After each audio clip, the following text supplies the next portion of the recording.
अस्सलाम वालेकुम। कैसे हैं दोस्तों? आज मैं आपकी खिदमत में मीर तकी मीर की बड़ी मशहूर गज़ल लेके आया हूँ। दीवान अव्वल की गज़ल नंबर 11 है और इसमें 11 ही शेर हैं।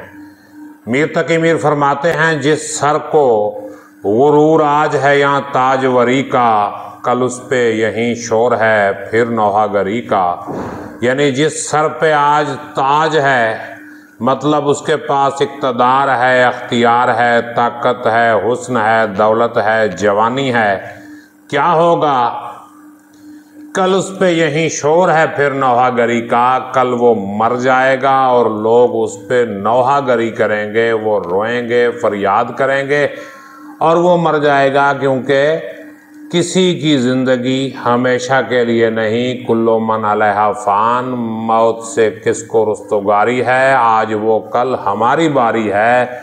और अगला शेर देखिए, ये मतलब सानी है, शर्मिंदा तेरे रुख से है रुखसार परी का।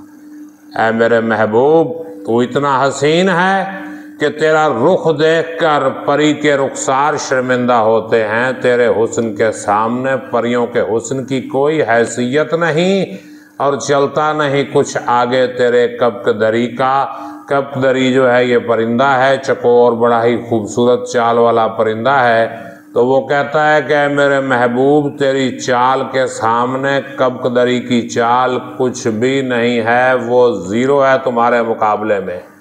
तुम्हारे हुस्न के मुकाबले में परियों का हुस्न कुछ नहीं और तुम्हारी चाल के मुकाबले में कब्कदरी की चाल कुछ नहीं। और अगला शेर देखिए, इस कायनात की आफाक की हकीकत को बयान करते हैं मीर तकी मीर इस शेर में। वो कहते हैं, आफाक की मंजिल से गया कौन सलामत। ये जो आफाक है, ये जो दुनिया है, कायनात है, इसकी मंजिल से कौन जान बचा के गया? कोई कुछ बचा के नहीं गया, सब यहीं अपना सब कुछ लुटवा के चले गए। असबाब लुटा रहा हमें यहाँ हर सफरी का। जो भी मुसाफिर यहाँ आया वो अपना सामान असबाब लुटवा के ही ले गया। मतलब ये कि अपना हुस्न, अपनी जवानी, अपनी दौलत, अपनी ताकत, अपना इक़्तिदार, हर चीज़ लुटवा के आमाल लेके यहाँ से चला गया। और अगला शेर मुलाहिज़ा फरमाइए, मीर कहते हैं, जिंदा में भी शोरश न गई अपने जुनून की।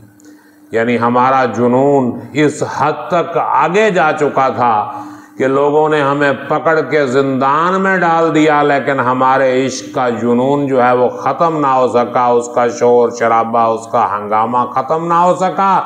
अब संग मुदावा है इस आशुफ्ता सरी का। तो इस दीवानगी का जो इलाज है वो पत्थर के सिवा और कोई नहीं। कि कोई पत्थर मार के हमारा सर फोड़ दे तो ये दीवानगी ख़त्म हो, वरना ये दीवानगी ख़त्म होने वाली नहीं है।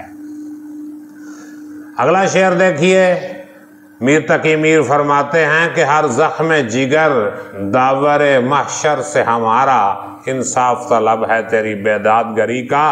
क्या है मेरे ज़ालिम महबूब, तूने मुझ पर जो जुल्म किए हैं, हर जुल्म के बदले मेरे जिगर पे एक ज़ख्म सब्त हुआ है और क़यामत के दिन मेरे जिगर पे लगा हुआ एक एक ज़ख्म जो है क़यामत के मालिक यानी मालिक यौमुद्दीन अल्लाह पाक के हुजूर तेरे जुल्म व सितम की शिकायत करेगा, फरियाद करेगा। बकौल दाग दहलवी, बड़ा मज़ा हो जो महशर में हम करें शिकवा, वो मिन्नतों से कहें चुप रहो खुदा के लिए। और अगला शेर देखिए कि सद अपनी तो जहाँ आँख लड़ी फिर वहीं देखो।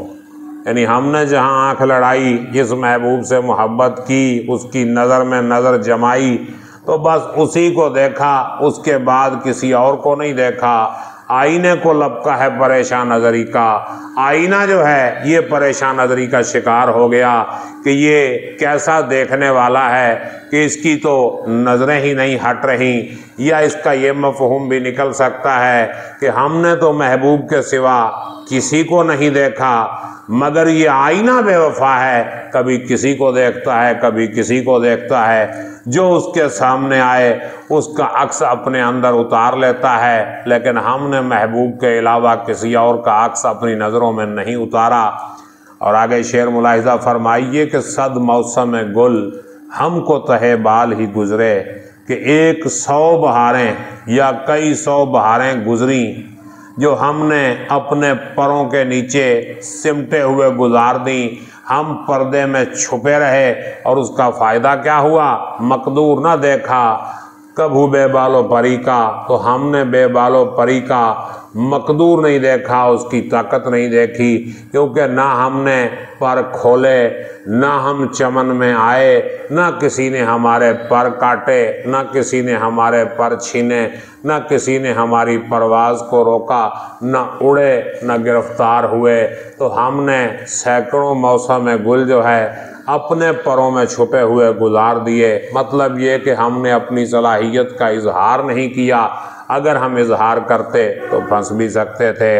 اور اگلا دیکھیے شعر کہ اس رنگ سے جھمکے ہے پلک پر کہ کہے تو، ٹکڑا ہے میرا عشق عقیقے جگری کا، کہ میرے آنسو جو پلکوں پہ آئے ہیں تو ایک آنسو پلک پہ رک گیا، تو اسے اگر تو دیکھے گا تو یہ ایسے چمک دمک رہا ہے جیسے یہ زرد عقیق کا ٹکڑا ہے، یعنی آنسوؤں میں خون کی آمیزش ہے اور خون کی وجہ سے آنسوؤں کا رنگ عقیق جیسا ہو گیا ہے۔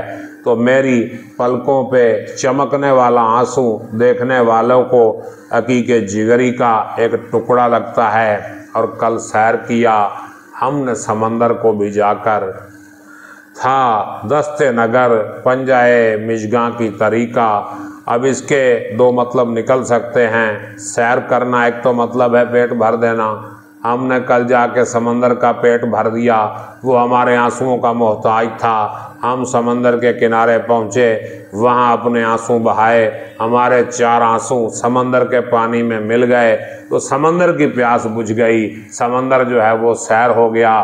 اور دوسرا یہاں سیر کرنے کا مطلب یہ بھی ہم لے سکتے ہیں کہ کل ہم سمندر کی سیر کے لیے گئے، ہم نے سمندر کو جا کے دیکھا تو وہ پیاسا تھا۔ کس چیز کا پیاسا تھا؟ پنجائے مژگاں کی طریقہ، یعنی پلکوں پر جو آنسو ہیں، پلکوں پہ جو تری ہے اس کا وہ پیاسا تھا۔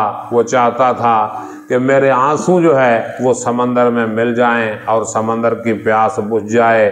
اور سیکنڈ لاسٹ شعر دیکھیے اس غزل کا، میر فرماتے ہیں کہ لے سانس بھی آہستہ کہ نازک ہے بہت کام، آفاق کی اس کارگاہ شیشہ گری کا، کہ اس دنیا میں اگر رہنا ہے تو سانس بھی آہستہ آہستہ لو۔ کیوں کہ یہ شیشے کا کارخانہ ہے، یہ دنیا کیا ہے؟ یہ شیشے کا کارخانہ ہے، یہاں کسی کا دل ٹوٹ سکتا ہے، آپ کا اپنا دل بھی ٹوٹ سکتا ہے۔ اس لیے اس دنیا میں جب تک رہنا ہے بڑی احتیاط سے رہنا ہے، بڑے پیار سے رہنا ہے، کہیں تمہاری وجہ سے کسی کا دل نہ ٹوٹے، کسی کو تکلیف نہ ہو، کسی کو دکھ نہ ہو۔ تو یہ بہت کمال کی بات کی ہے اور مقطع ملاحظہ فرمائیے ان کا۔